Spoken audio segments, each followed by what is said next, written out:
Primero que nada, quiero agradecer al doctor José Cardier por esta cordial invitación al Congreso de Células Madre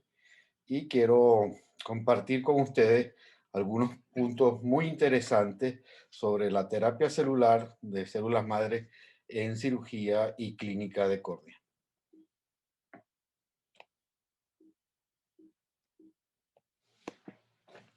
No tenemos ningún interés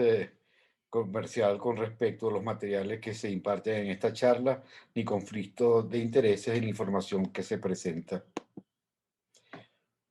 Lo primero es tratar de entender sobre lo que es la anatomía de la córnea, como la membrana o estructura transparente del ojo, compuesta por varias capas o elementos histológicos, comenzando por el epitelio, que es una capa de células aproximadamente 5, 4 a 5 células, comenzando desde células cúbicas adheridas al estroma de una membrana basal hasta la última capa de células planas que se descaman hacia la atmósfera, hacia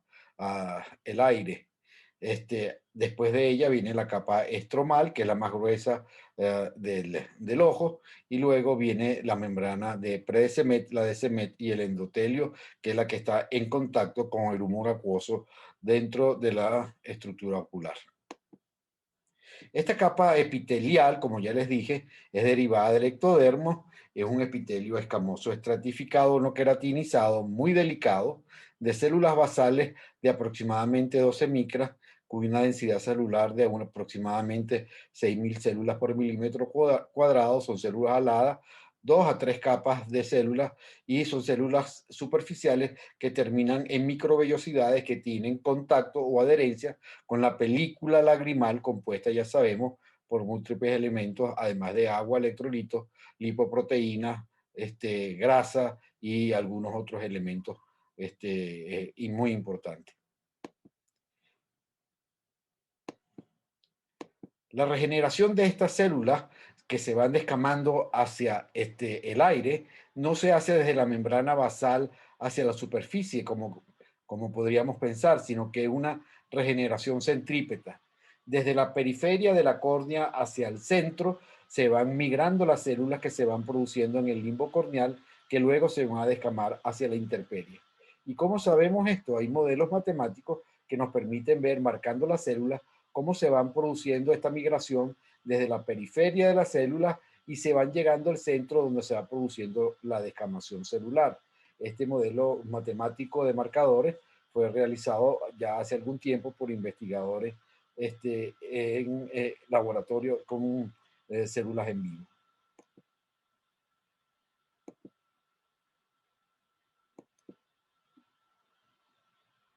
Debemos definir entonces cuál es el limbo donde se van a producir estas células.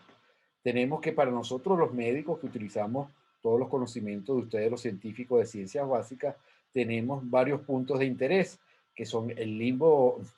quirúrgico, el limbo anatómico y el limbo anatomopatológico. Desde el punto de vista histológico es muy importante porque en esa transición entre esclerótica y córnea, esa transición entre tejido blanco y tejido transparente, es donde en la superficie se va a producir, se van a acumular estas células madres que van a generar estas células que se van a transformar en células epiteliales corneales. Estas células epiteliales corneales son importantísimas en la homeostasis de la córnea, en mantener su transparencia y en mantener, digamos, esa superficie limpia, clara, transparente y en especial contacto con la película lagrimal. Esta zona, como pueden ver aquí, es una zona delimitada en el limbo que puede ser entre la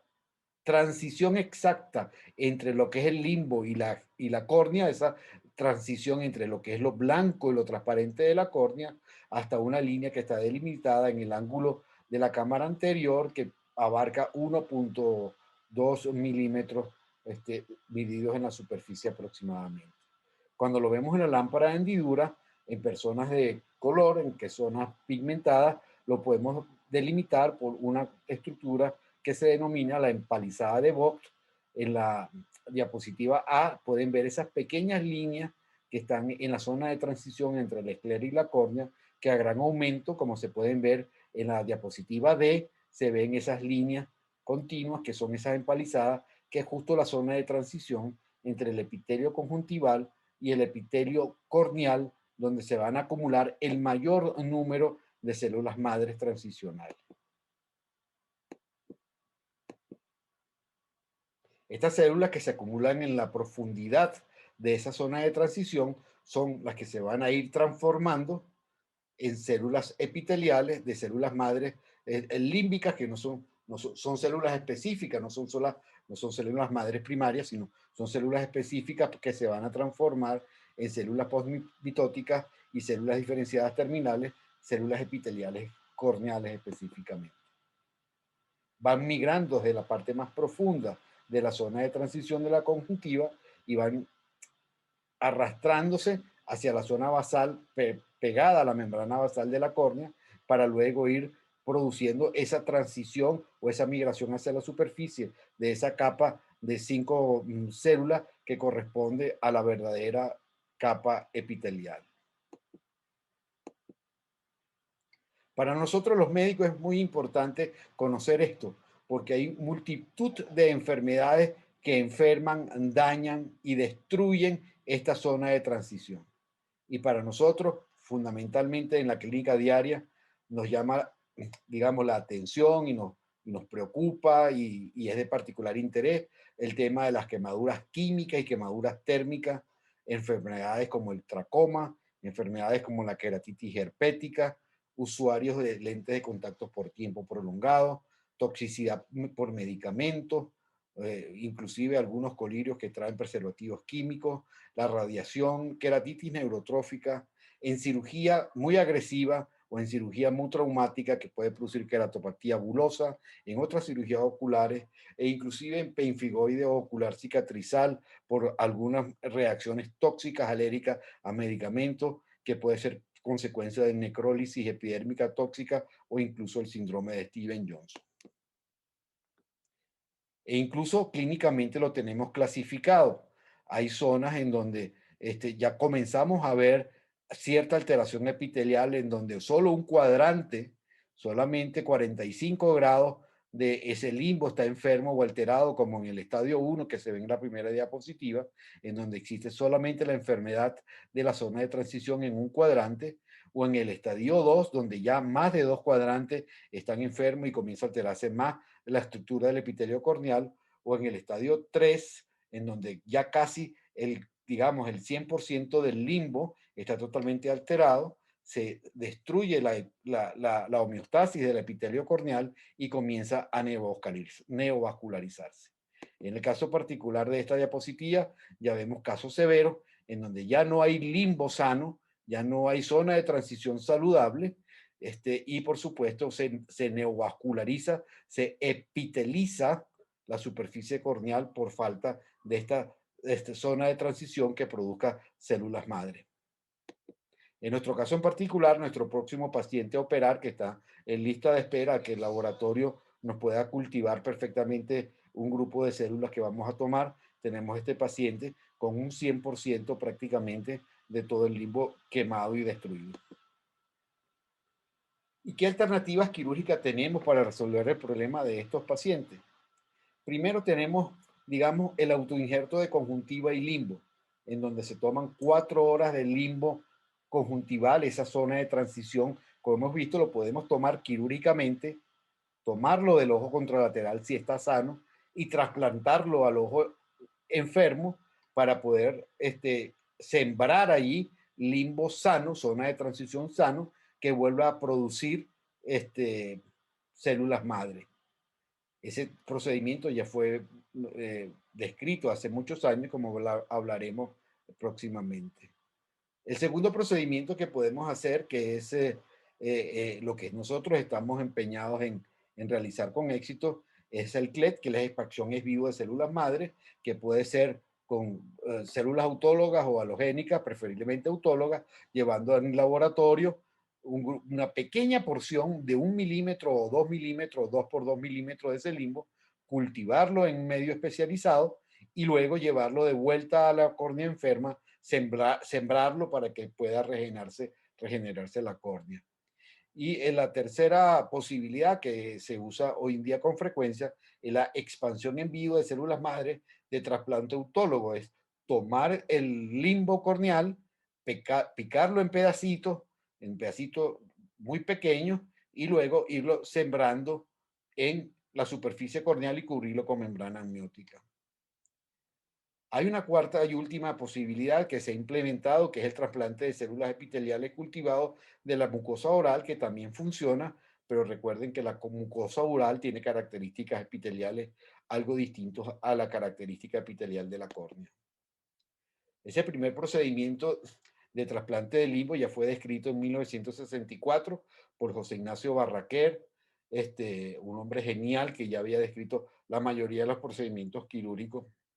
que hoy en día se están purificando, tecnificando y se están, digamos, desempolvando para poder hacerlo de una manera más tecnificada. El doctor Zen describió la técnica en Ophthalmology en 1989, pero todas estas técnicas tienen un problema, y es que producen un riesgo de deficiencia de células madre en el ojo a quien le estamos quitando ese limbo, porque fíjense que es bastante agresivo. Pues en la mayoría de los casos, en la técnica original descrita, como se ve en la diapositiva A, se dibuja un cuadrante casi completo en la porción superior e inferior de conjuntiva y limbo que se está quitando al ojo sano. Luego se hace la peritomía, como dice en la diapositiva B, del ojo enfermo, que está neovascularizada la córnea, para quitar todo ese panus corneal que está fibrosado sobre la córnea, y luego de haber retirado ese panus corneal se le coloca esos cuadrantes que se tomaron en la diapositiva A para suturarlos y reimplantarlos, como se ve en la diapositiva D. El cultivo limbal epitelial in vivo, que es el procedimiento CLET, que es más o menos lo que nosotros proponemos, es tomar 2 milímetros por 2 milímetros de una biopsia limbal, que puede ser de donante autólogo, preferiblemente de donante autólogo. Ese cultivo se lleva al laboratorio y con medidas extremas de asepsia, eso se hace en quirófano, se cultiva sobre un medio especializado y luego se lleva sobre membrana amniótica o en otra característica que es la que nosotros proponemos sobre la córnea para poder implantarlo y regenerar la córnea enferma. Aquí les voy a presentar un video de un procedimiento CLET de este doctor Virender Sangwag de la India, en donde hace los procedimientos de cultivo. Él toma entonces, para estos casos con quemadura y deficiencia límbica muy severa, estos son casos casi prácticamente perdidos de ojo que no ven por fibrosis epitelial muy severa, en donde él, en primer lugar, toma la biopsia muy pequeña, con tijera de córnea, corta la conjuntiva, se acerca hasta el limbo. Esto está haciéndolo en el ojo sano, recuerden. Toma una porción muy pequeña que no va a afectar para nada el epitelio de ese ojo, y luego ese pequeño trozo que tiene allí de biopsia lo va a llevar al laboratorio, lo va a cultivar en un medio especializado, y luego, como se ve en ese ojo que está el epitelio muy enfermo, va a remover toda esa fibrosis corneal que tiene, va a colocar una fibrina sembrado con las células del laboratorio y lo va a cubrir con membrana amniótica. Es el procedimiento más o menos que nosotros proponemos de idear un medio de transporte de la célula cultivada para poder colocar en la superficie del ojo un medio de cultivo como fibrina adherente que se quede durante cierto tiempo adherido a la superficie enferma, cubierto con membrana amniótica, para que la célula pueda regenerar la transparencia de un epitelio completamente sano. La otra técnica, que es el SLET, consiste en tomar pequeños trocitos de córnea de una muestra un poco más grande para colocarlos en la superficie corneal, respetando el eje visual, y luego cubrirlo con membrana amniótica. Hay varias técnicas: colocarlo primero sobre membrana amniótica y encima un lente de contacto, o la modo B, que es colocarlo directamente sobre la córnea y encima colocarle membrana amniótica, y la fórmula C, que es colocarle primero la membrana, arriba el tejido donante y encima otra membrana amniótica. Por supuesto que esto es como una técnica de cultivo en vivo. La recuperación es más lenta, por supuesto, porque en el laboratorio nosotros tenemos la posibilidad de traer las células ya multiplicadas por cientos de miles. Este es un caso de la doctora María Alejandra Benavides del Centro Médico Centro de la Trinidad, quien gentilmente me prestó su video para que veamos más o menos en qué consiste la técnica. Ella quita toda la fibrosis conjuntival y la fibrosis que está dañando ese epitelio corneal. Aquí hace un poco de hemostasia. Este es un caso realmente severo lo que está operando ella en este momento. Después de haber hecho la hemostasia y haber quitado toda la conjuntiva, fíjense que ella pone membrana amniótica que la está pegando con pegamento de fibrina, coloca membrana amniótica para que se adhiera a ese pegamento. Esa membrana la tensa, digamos que la plancha, y luego sobre esa membrana es que va a colocar esta biopsia que está tomando del ojo sano.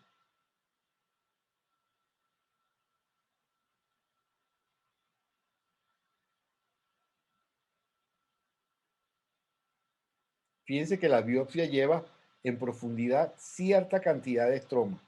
Picada en trocitos, se va a colocar en la periferia, respetando el eje visual, y luego de haber colocado los trocitos, es como un cultivo en vivo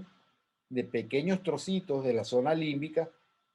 lo va a cubrir entonces con otra membrana, no, perdón, en este caso colocando un lente de contacto. Recuerden que la otra técnica es la colocación de una segunda membrana amniótica. En este caso es la técnica de colocación de una lente de contacto. Este es otro caso de la doctora Benavides, en donde va a tomar una biopsia un poquito más grande. Fíjense que la biopsia debe tener aproximadamente 3.5 milímetros, la otra tenía como 2 milímetros.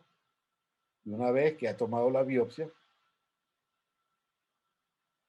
con un poquito de goma de fibrina, cierra la incisión. Y en este ojo que tiene esta enfermedad de prácticamente 2 cuadrantes o más,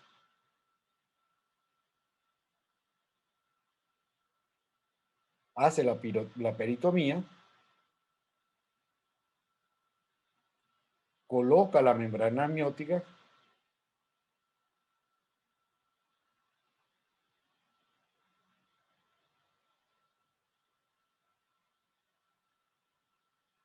Ahora va a colocar entonces los trocitos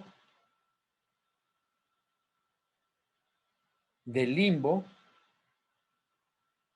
Recuerden que este limbo lleva también trocitos de estroma, no es epitelio puro. Lo adhiere con goma de fibrina para que no se mueva y en este caso lo está cubriendo con otra membrana, ¿no? Y encima es que va a poner el lente de contacto.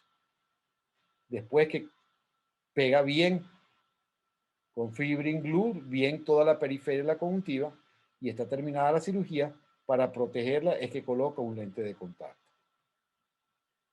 Este video tenía muy mala calidad, pero se ve perfectamente la técnica que utilizan en el Hospital Miguel Pérez Carreño, el doctor Marco Tulio Álvarez, que es la sutura de la biopsia tomada del ojo sano, un cuadrante, casi 5 milímetros, como ustedes ven en la flecha, del tejido tomado del ojo sano, para suturarlo con 4 puntos de nylon o de seda en la zona límbica enferma del ojo afectado, como se ve allí en la fotografía. Esta es, digamos, la variante de la técnica original de Barraquer, solamente trasladando sobre membrana amniótica el tejido que nosotros queremos suturar para el ojo enfermo. El protocolo que nosotros tenemos en la Unidad Oftalmológica de Caracas con el paciente que tenemos próximo a operar es utilizar un médico de transporte tomando la biopsia del paciente, llevarlo al laboratorio del IBIC de células madre, estandarizando una técnica quirúrgica y estandarizando también los protocolos postoperatorios de la manera como se ve aquí en nuestros quirófanos de la clínica. Ahí está el doctor Carrier tomando una biopsia de 2 por 2 milímetros. Ahí se ve en la cápsula de Petri, donde los medios de cultivo, que él nos lleva, y él nos muestra y nos reporta lo que sucede a las 24 horas y al quinto día. Fíjense cómo a los días 5 ya tenemos una proliferación celulares de células epiteliales extraordinaria. Son estas células realmente lo que nos interesa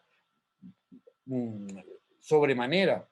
poder llevar a la superficie corneal y transportarlas de nuevo al quirófano y colocarlas de varias maneras. Lo podemos hacer sobre eh, membrana amniótica, pero nosotros lo que proponemos es tomar la biopsia, cultivarla en laboratorio, utilizar coágulo de fibrina y ese coágulo de fibrina lo podemos poner en sólido sobre la córnea previa peritomía o colocarlo sobre la córnea previo a la utilización de un diluyente, creo que oxalato de calcio, lo que propone el doctor Cardier, para que se ponga líquido durante unos segundos y poder luego cubrirlo con membrana amniótica. Si tenemos éxito ya para el año que viene, debemos presentar unos resultados satisfactorios con esta técnica para el aclaramiento y mejoría de tantos pacientes que requieren transparencia corneal por la lista de enfermedades que les presenté, sobre todo con quemaduras químicas y la enfermedad de Steven Johnson. Muchísimas gracias.